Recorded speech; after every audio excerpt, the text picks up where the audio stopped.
Je m'appelle Céline Clémente, j'ai 45 ans, je suis spirulinière. Alors la profession de spirulinière consiste à cultiver une petite bactérie aquatique qui s'appelle donc la spiruline, qui est née il y a à peu près 3 milliards et demi d'années. La spiruline est complètement un choix de vie dans le sens où il y avait déjà quelques années que je voulais faire une reconversion professionnelle dans le monde agricole.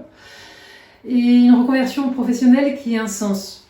Étant donné que j'ai travaillé pendant plusieurs années dans la protection de la nature, il était évident que cette reconversion, elle devait répondre à un enjeu écologique, d'où la production de protéines.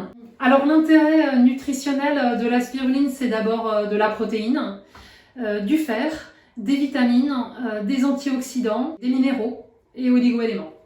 Elle va nous aider à lutter contre la fatigue, elle va stimuler les défenses immunitaires et rééquilibrer le corps. Elle va compenser les carences alimentaires dans notre alimentation beaucoup trop transformée et finalement nutritivement assez pauvre aujourd'hui.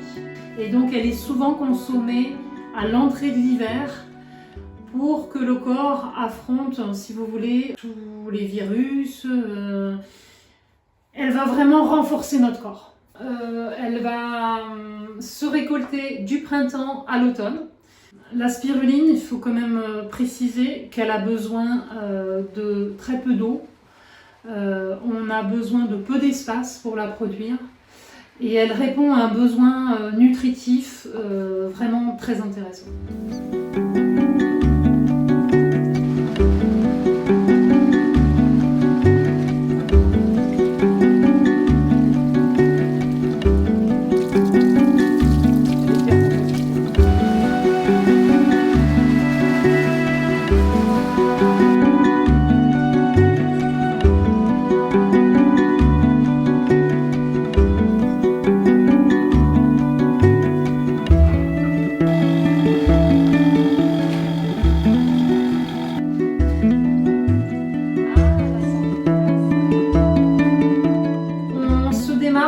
Des spirulines industrielles par notre mode de production, par notre mode de séchage.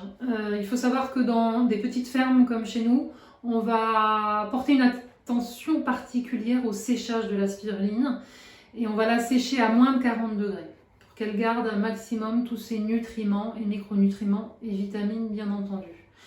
Dans des grosses productions industrielles, on sèche la spiruline en une fraction de seconde, donc on altère, si vous voulez, ces cellules. La différence avec la spiruline industrielle, c'est qu'on va porter une attention particulière à la qualité de l'eau. Notamment, on fait des analyses de métaux lourds. Et puis, on a une traçabilité de notre produit. Nous, on a fait le choix de commercialiser principalement une spiruline en brindille. C'est-à-dire qu'une spiruline la moins transformée possible. Alors, on a fait le choix de ne pas faire de cachet pour limiter les étapes de transformation. Nous sommes des productrices et nous ne sommes pas des laboratoires. La spiruline, c'est un choix de vie, c'est une passion. Voilà, on vit dans un territoire magnifique, sur un terrain magnifique, et de se lever tous les jours, de descendre à la ferme, récolter la spiruline, et puis d'aller sur les marchés locaux, de proposer voilà, cette spiruline qu'on a cultivée avec amour à nos consommateurs, mais c'est génial.